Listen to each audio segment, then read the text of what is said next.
kadayan. Ah, ito yung tanghalian natin sa sashimi dilim. Ito, sisi. Yung sisi ko talaga. Dito kasi sa amin mga kadayan.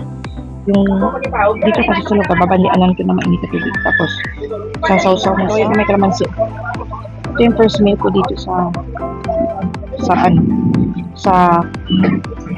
probinsya na to. So, ayun. Yun natin.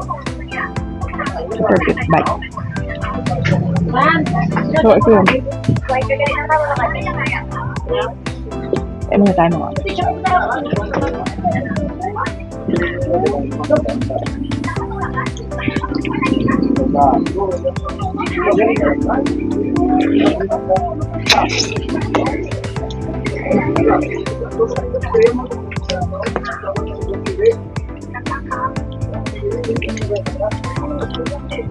Mga kadali, pupunta tayo na sa first country tayo ng Ogun.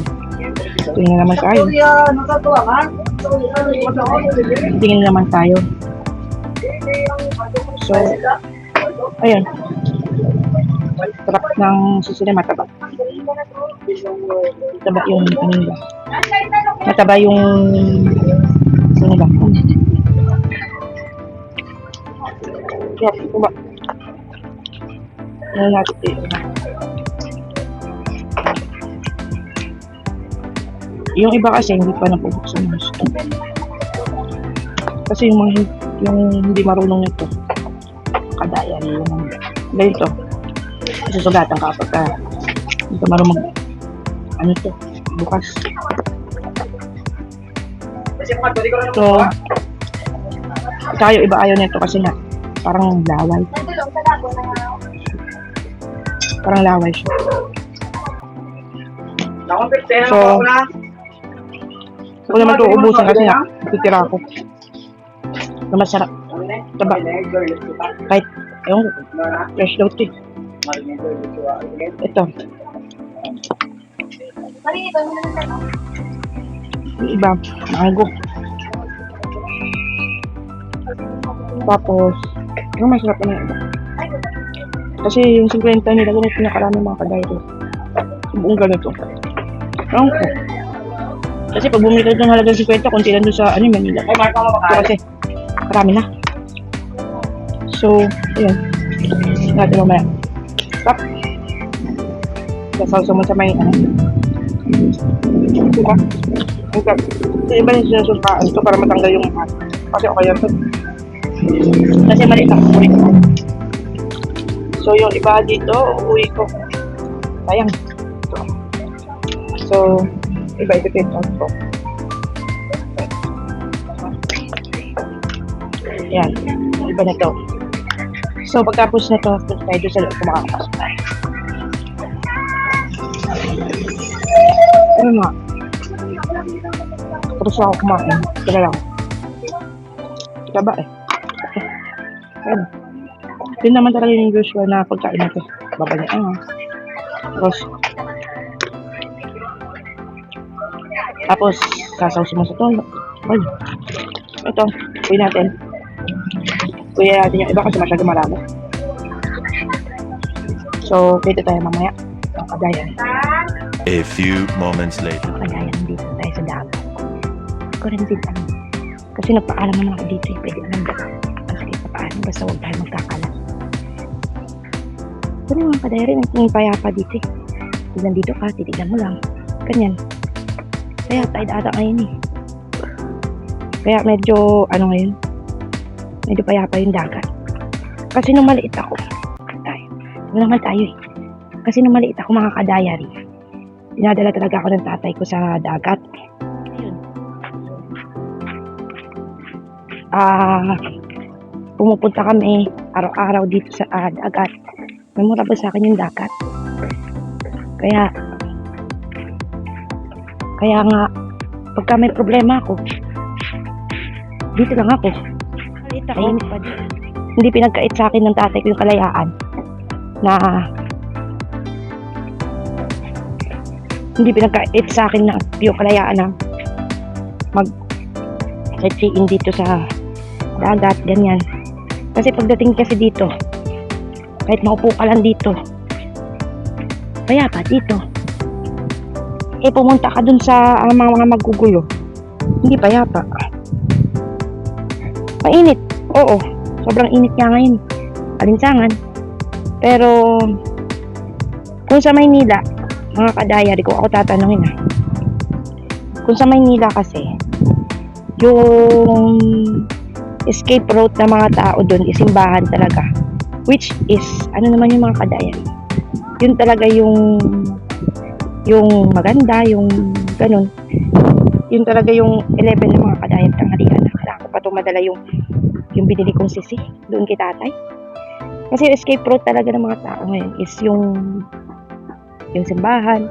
Yun naman din kasi yung tinuro sa akin ni Ate Mayre, na kapag ka may problema ka sa buhay or wala ka na talaga, punta ka ng dagat, sabihin mo lahat doon.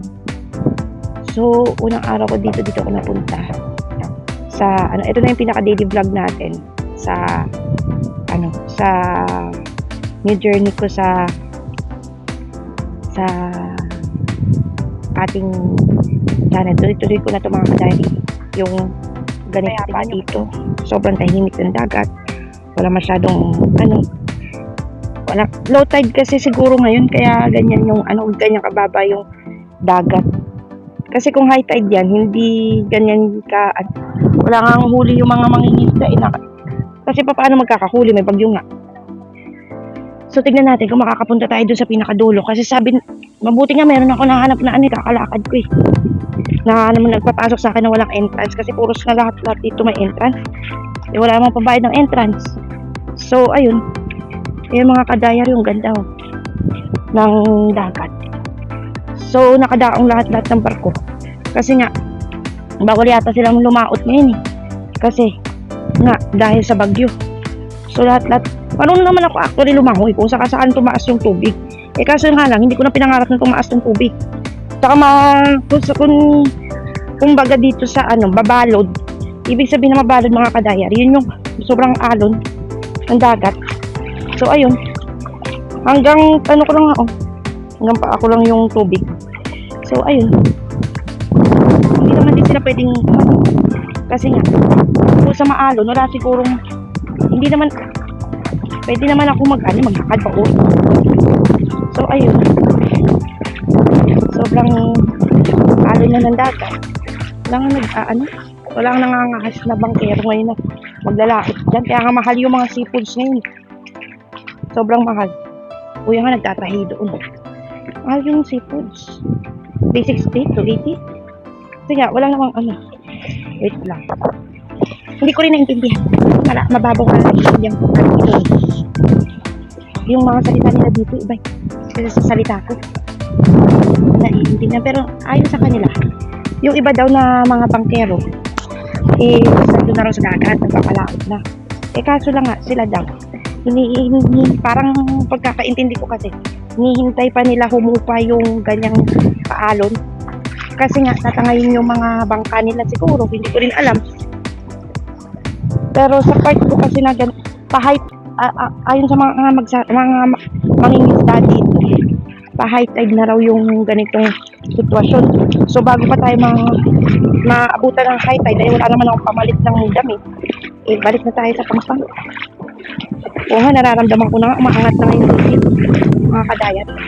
So bago tayo maabutan ng pag-angat ng tubig, kailangan natin maiakong yung sarili natin dito. Pero ayun, pero tignan nyo, magahanda na sila para sa pagpapalaot nila, kasi doon naglalakad na sila ng mga lambat. Masaya lang din pagmasa kasi yung mga yan, naghahanda na nga sila, kasi naalala ko nung dati pagka may manghuli yung mga yan, binibenta sa amin yan na mura. Minsan nga, dahil nga bata ako, sobrang tabako ng mga panahon na yun yung mga ibang kao. Kwento ko lang din sa inyo kaya yung bata kasi ako, sobrang tabako nun. Tapos kinagigiliwan ako ng mga bangkero nun, kasi ipipisil yung pisngi ko, ganyan. Tapos nang tawag dun, nang binibigyan nila ako ng huli nila. Kaya nga, pag uwi namin galing dagat, may dala kaming isda, talangka, kung ano-ano. Pero alam nyo mga ka-diary, yung pinaka namimiss ko sa lahat. Yung iniisip ko sana nandito si Ate Myra. Nakakamiss lang din kasi yung nandito ka, payapa nga yung dagat, lahat. Kaso lang, ang problema, wala talaga yung problema mo dito sa dagat. Kaso lang mga ka-diary is namimiss ko si Myra in a way, in an essence na ganun, na sobrang miss ko siya. Pero part 2 ng trials eh. Pag hindi ko kasi na-overcome yung trials, yung ganun, hindi mo ma-accomplish yung hindi mo ma-accomplish yung fulfillment na yung mga problema mo sa buhay, ma-accomplish mo yung journey mo ba, na simpleng pagsubok lang, may dadain mo na, ganyan. Pero part yan ng journey na pagkatuto. Yun na lang yun sa isip ko na kaya ako nilagay dito ng Panginoon, hindi dahil end of the world na. Yun na lang iniisip ko. Kaya ako nilagay dito ng Panginoon kasi hindi lahat ng bagay iaasa ko kay Myra kung ano yung mga decision making na gagawin ko, para matuto din ako na kada decision mo sa buhay mo, iisipin ko rin na 100 times, 10 times, 1 million times kung tama ba o mali yung mga decision making ko, kasi dun ko matututunan na we've been apart for 1 day pa lang. Dapat matutunan ko na kung papaano ko mamaniobrahin o hahawakan yung buhay ko. So ayun nga mga ka-diary, hindi ko rin masasabi na perfect ang lahat, pero masasabi ko na the world would be existing kung gagawa tayo ng, dito ko masusubukan yung decision making ko eh. Dito ko masusubukan kung tama o mali ang mga desisyon na gagawin ko. Pero sobrang saya ko ngayon kasi nakapunta ako dito sa dagat kahit sa sandaling panahon lang, mga ka-diary. At the same time, nakapagmuni-muni ako, nakapagnilay-nilay ako ng malaya, na walang iniisip na kahit na mga ka-diary. Nakakain ako ng paborito kong ng talaba. Mamumuhay ako ng punong-puno ng dala-dala ko yung pangaral sa akin ni Myra na wag titigil, wag susuko, magdasal lagi. Yun na naman lagi yung sinasabi nun eh. Kaya nga, uwi na ako ngayon mga ka-diary. Kita tayo mamaya sa bahay. 3 hours later. So, magandang hapon sa inyo mga ka-diary. Kakatapos ko lang magulog ng pera ngayon para kay Ate Myra. Kasi nag-iipon din siya dun para sa akin. Mas maganda na yung maipon, hindi nila nalalaman na nag-iipon din ako. Kasi nagpadala ako sa Palawan, hindi naman yun mga ka-diary. Hindi naman, kasi pag sa Palawan ka kasi, tapos Gcash, walang bayad, walang kaltas. Doon kasi sa mga 7-Eleven may kaltas. Walang pambayad sa kaltas. So anyway, mga ka-diary, punta ngayon ng DIY. Kasi bibili akong toothbrush. Tapos kung bumili ng toothbrush, punta naman tayo sa postcard. Bibili naman ako sa pinagsindahan. Tapos, sabihin natin itong DIY. So, ngayon na mga ka-diary. Mahanap tayo ng sipilyo. Isang piraso lang nabibili nito. Kano kaya ito? 29? Namala naman sipilyo dito. 15 na lang. Ayun na, 15. Ito 15. Ito na to 15. Tapos okay na yan. Wala nang pinakamura dito 15 na. So bayan. Walang magtatagal dito mga ka-diary. So ayun. Hindi ako mag-iikot masyado dito. Mas gusto ko pang ganito. Ito na. Anong kitang stitch nila? Kitchen ata to. Oo nga, kitchen. Hindi ako fan na mag-ikot masyado. So, bayaran natin to. Tapos, bibilhan natin yung may nagpabili natin. Then, uwi na ako ng bahay kita. Uwi ko lang galing labas. Nung pagkabili ko ng channel mga ka-diary, kakauwi ko lang galing labas. Nung pagkabili ko ng gamit na pan-toothbrush, yun nga lang, nakalimutan ko yung siguro sa tindahan na lang, sa Shay na lang para tipid. So anyway, tapos na rin ako bumili tapos na rin ako padala kay Myra. So dito talaga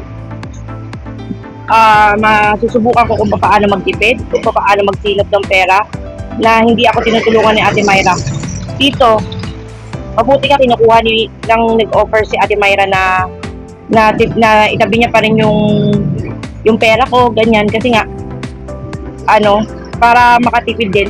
Kung ano lang yung pera ko, tama rin siya, para may gastusin ako dito, hindi ko i-all in lahat-lahat, para rin may sisinupin ako kung sakasakaling maubusan ako mga ka-diary. So ayun na nga mga ka-diary, hindi naman din kasi habang buhay ganito yung sitwasyon. Hindi rin habang buhay na meron akong masasandala na ang kainaman na naman kasi mga ka-diary, ang gusto niya lang naman kasi mangyari sa akin is matuto ko sa journey ko, matuto ako mag-isip na hindi ako nakasandal sa kanya. Day 1 pa nga lang ako, nakasandal na ako sa kanya. What more pa yung sitwasyon ko sa journey ko, sa pang-araw-araw na diba, na pamumuhay ko. So tama rin siya, yung final bout niya na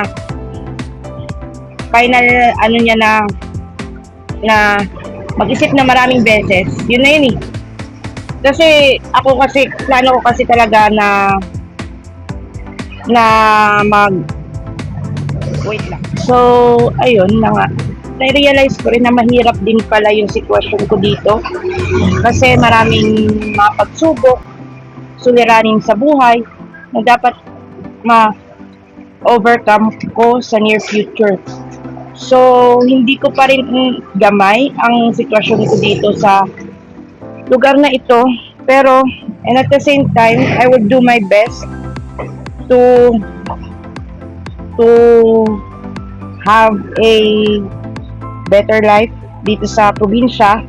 Kasi first time ko lang umuwi talaga na hindi naman umuwi. First time ko lang mamuhay ng sarili dito sa probinsya.